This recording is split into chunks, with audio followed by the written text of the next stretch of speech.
Hey everybody, Lloyd Moyer here. It's a beautiful day in Bucks County, Pennsylvania, great fall day.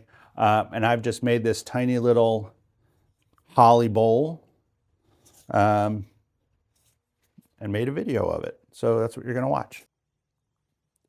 So what we're playing with today is a piece of holly.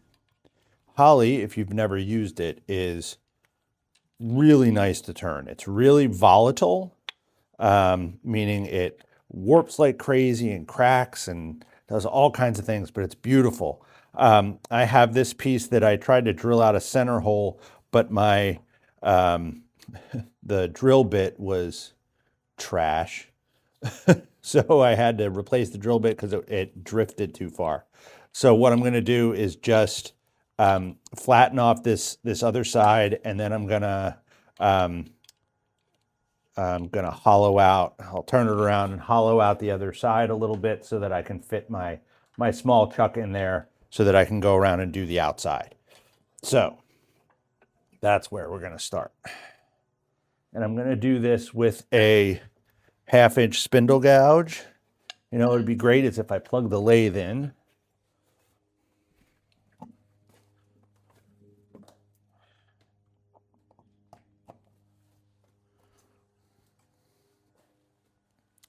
I'm going to start this with the 1/2-inch spindle gouge, and then I can finish it off with a scraper just to flatten it out.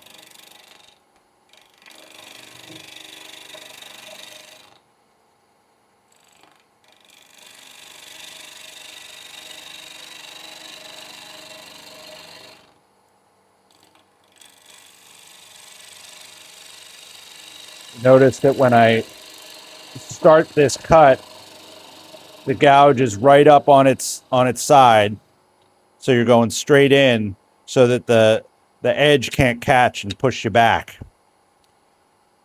Doesn't always work. Well, I should say it does always work. I don't always do it right. So sometimes I get a catch. Because once you go into the wood, then you can open up and start cutting. Now we'll switch to the scraper here.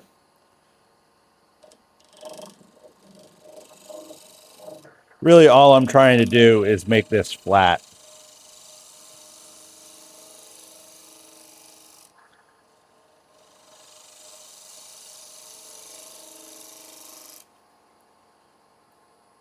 This is going to be the base of whatever it is we make here. That should be good enough. So now I'm just going to take this and turn it around.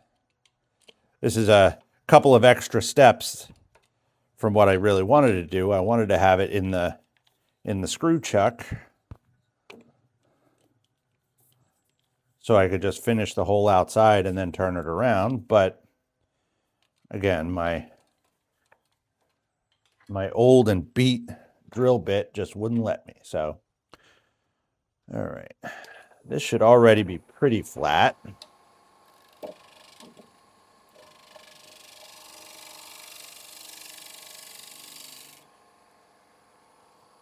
you ever get a chance to turn some holly, it really is pretty. Finishes really nicely. All right, so we remember we're putting these are already set to the outside diameter of my small jaws. Remember, we're putting the left hand point into the wood and lining it up with the right hand point without touching the right hand point. And again, the more you do this, the better you get at it. And this one doesn't have to be exact either because I'm expanding. So that's the smallest it can be.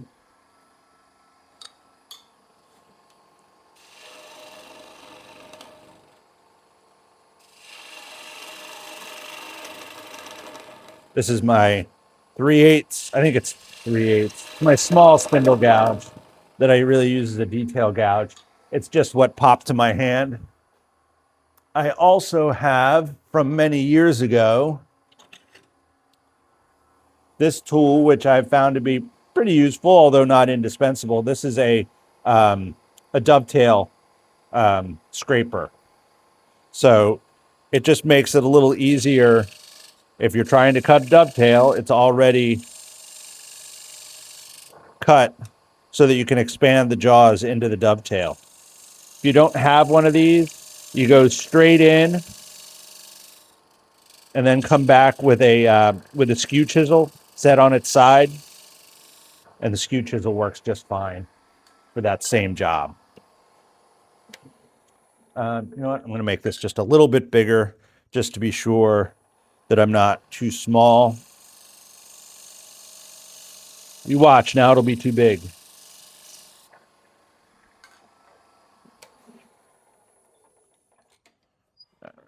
So I'm just going to switch chucks real quick here.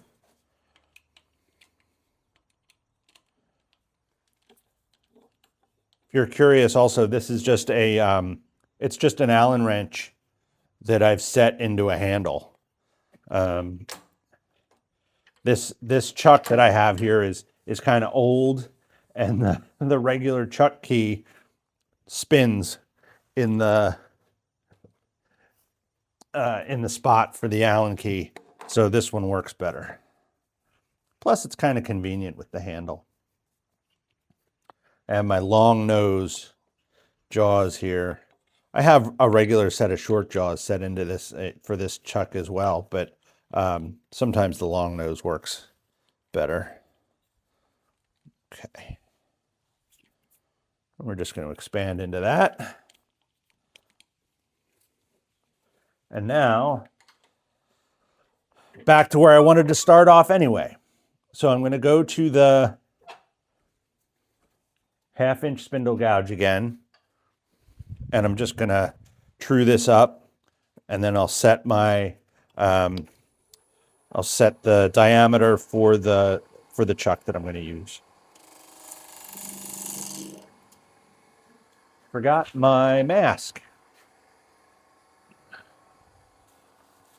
I sometimes forget to put a mask on when I'm turning little stuff, which is never a good idea. Need to get some goggles for these little things because the mask is kind of cumbersome.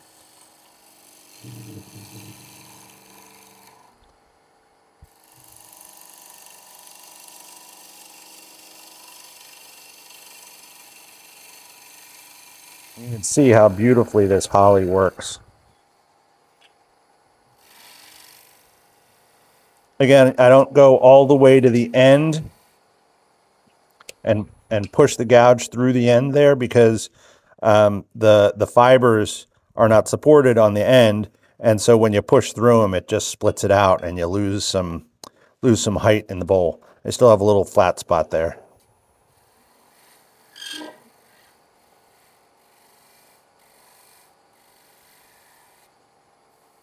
Good enough. So I was thinking I would use my one-way chuck for this.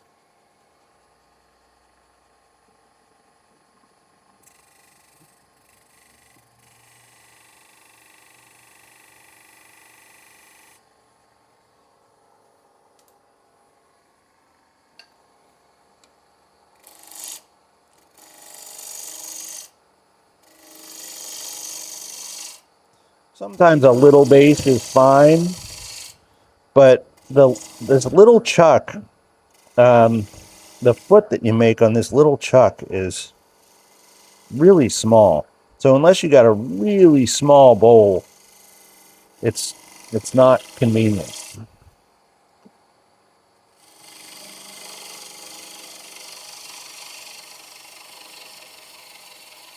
At least not for a practical piece.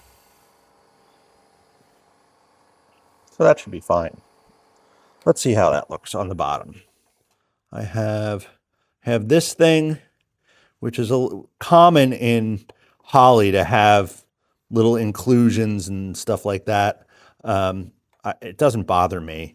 I know there are some turners that don't like to have anything like that in their finished pieces. Some who think it is a sort of a conversation piece, gives it character, stuff like that. I'm sort of, either way. Sometimes I think it looks cool. Sometimes I don't want it. it all depends on the piece that I'm making.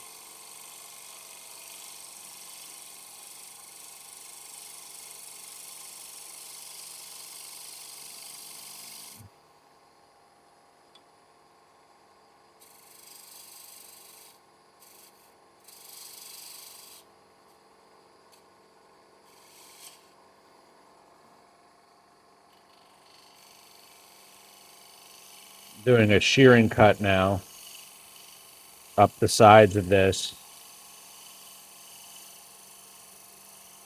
In case you can't tell, this is going to be a pretty small piece. Um, People ask sometimes what stuff like this is good for, um, and really, like, it's, first of all, they're much easier to sell if you're going to sell your work, because you can make them much less expensive. Um, a piece like this I usually sell for about $20.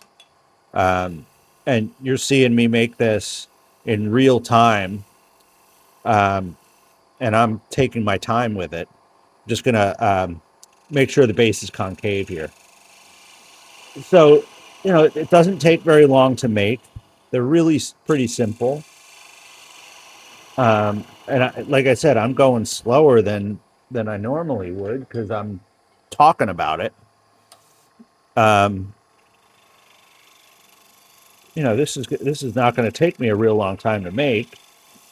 And if I can sell a ton of them, when I say a ton, I can sell them much more easily. Um, yeah, I got to sell 5 of these to make $100. Sure, if I sell them at $20, but it's a lot easier to sell 5 of them because they're only $20. Also depends on your market. There are places where $20 for this is way too much, and some places where you could get a ton more than $20 for this. So depends on your market. I'm I I did a lot of I'm in business anyway.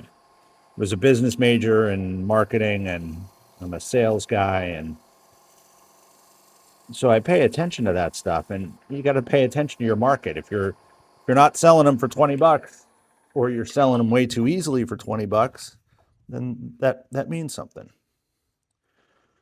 All right, I think that's fine. And I'm going to start. I think this is a pretty nice finish already. So I'm going to start with 180 grit sandpaper. Turn on the vacuum.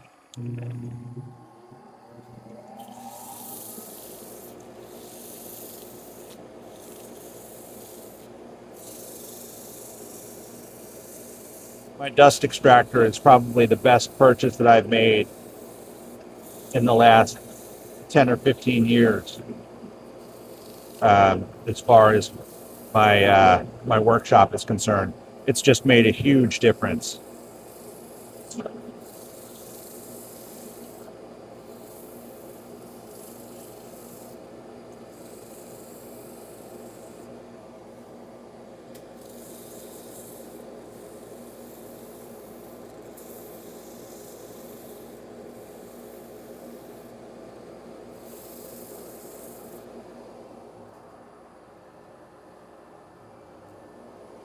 $220.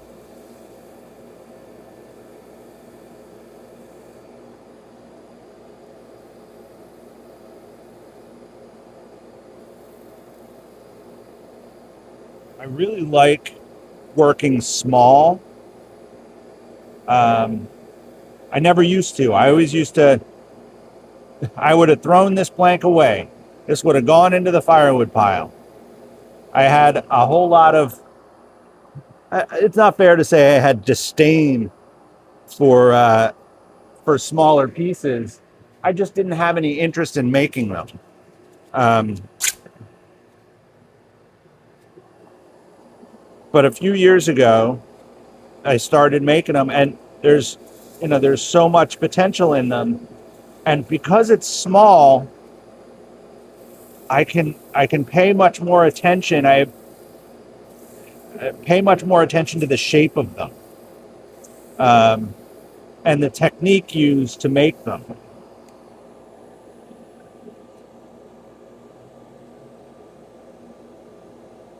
This is just a little piece of holly that somebody will use for spare change or little snacks. Some people sometimes ask me what you use these for, and my tongue-in-cheek answer is, if you buy it from me, you can wear it as a hat. I don't care.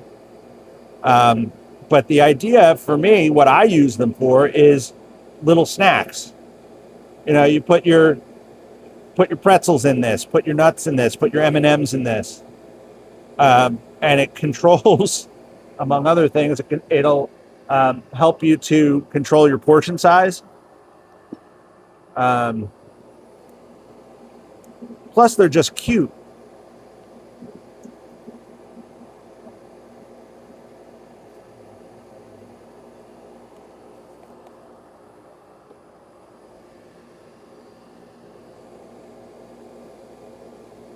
This is also a good. This will be a good paperclip bowl. Paperclip bowl on your desk. Things like that. Whatever little stuff you hold, push pins and etc. etc.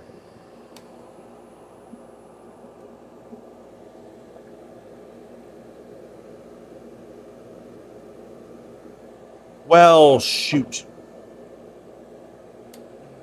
I do believe that is a little chip right there, not a. Thought maybe that was just a piece of wax that got stuck in there, but it's not.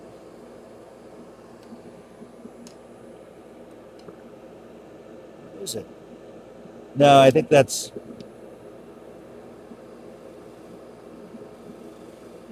was a tiny little piece of tear out right there. Gosh, shoot, is my mask in the way for that? I'm sorry.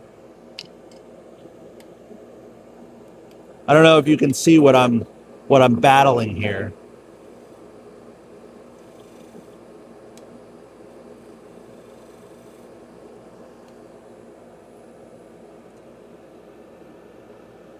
No, it is in the wood. Never mind. Better safe than sorry.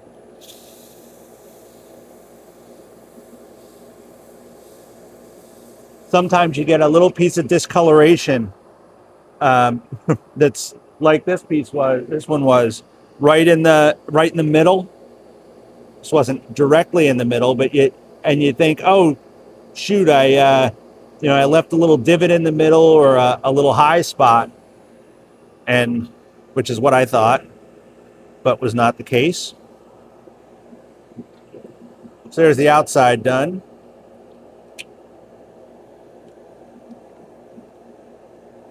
Pay special attention to which way you're turning your chuck when you're expanded in the bowl. I don't know about any of you, but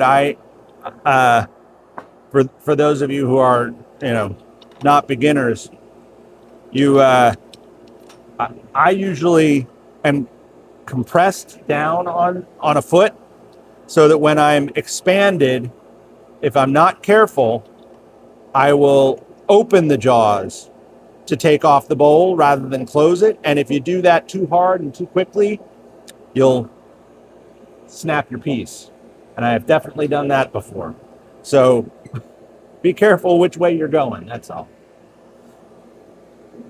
All right, I'm going to just do this real quickly with a bowl gouge, and I actually have a double-sided bowl gouge that I don't have in a handle at the moment, but this is small enough that I'm not really going to be worried about that.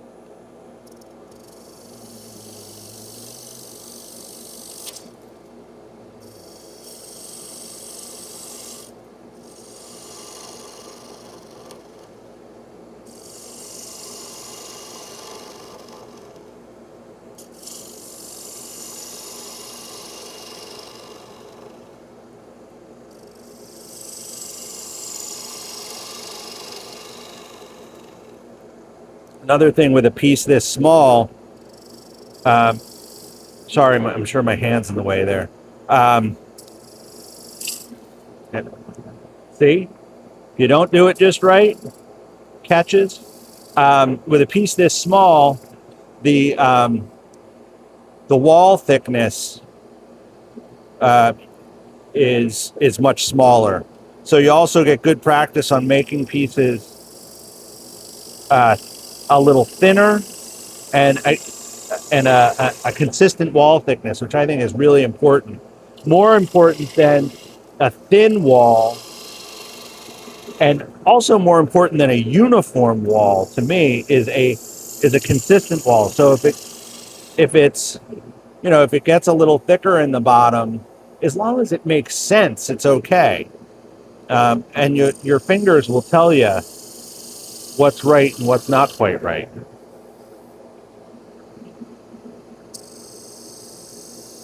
You want the inner curve, this curve, and the outer curve to complement each other. Sometimes that means they're basically the same. In a piece like this, you want them to basically be the same, but it's not always the case.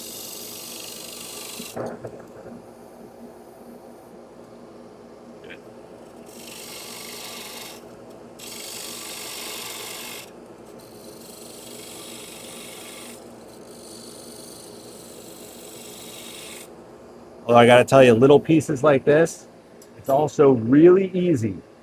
And I mean really easy. In addition to leaving them too thick, it's really easy to try and make them too deep and make a funnel.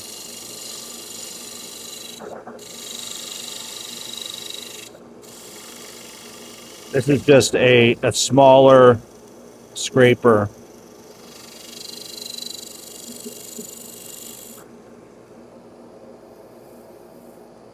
I think I'm okay here.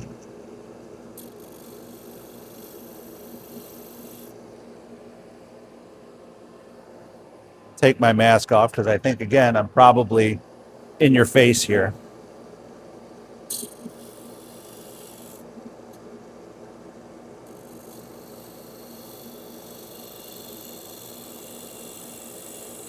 And normally when I'm making this cut, I have my hand all the way in here. And if you see, the handle is on my forearm. I don't know if you can see that. And I'm right on top of it. But I'm trying to make it so that you can see what I'm doing.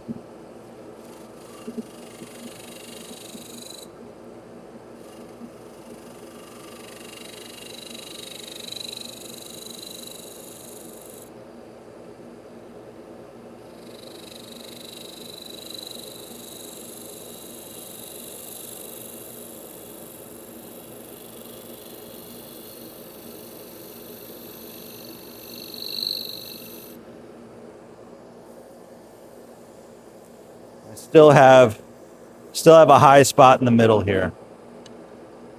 The nice thing about a curved scraper is that the push cut works just as well as the pull cut.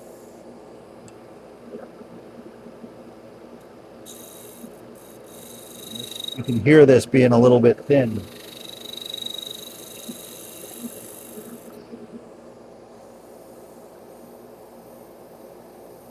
Good.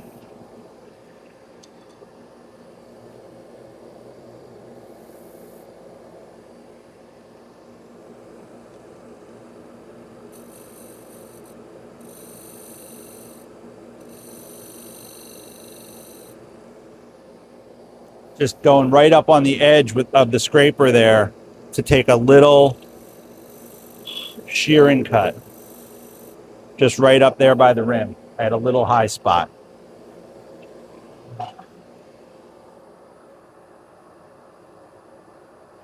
And that, my friends, is that.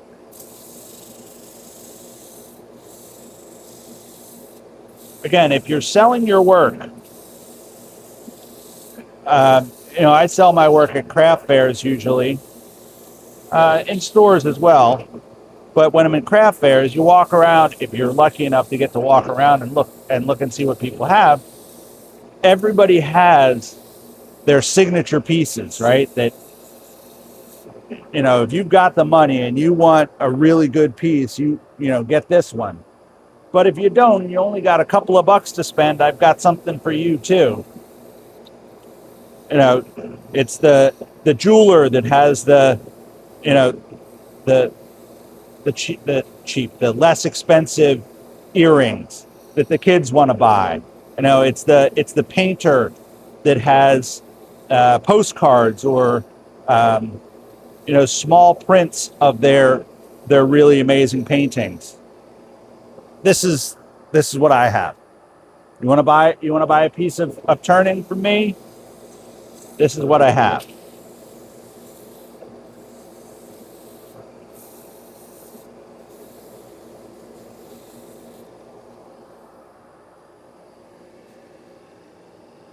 I also have lots of other little stuff like that as well. I do Christmas ornaments, and I'll make one of those for the channel eventually.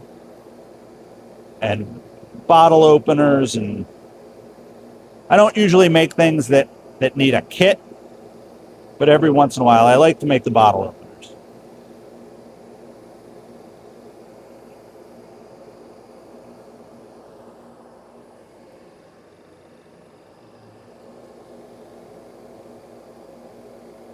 Sorry, this was boring. It was one camera angle.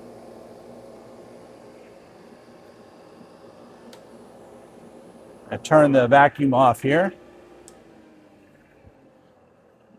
One of the really interesting things about holly, if you ever get a chance to turn it, it often is this really beautiful white, sort of half and half color.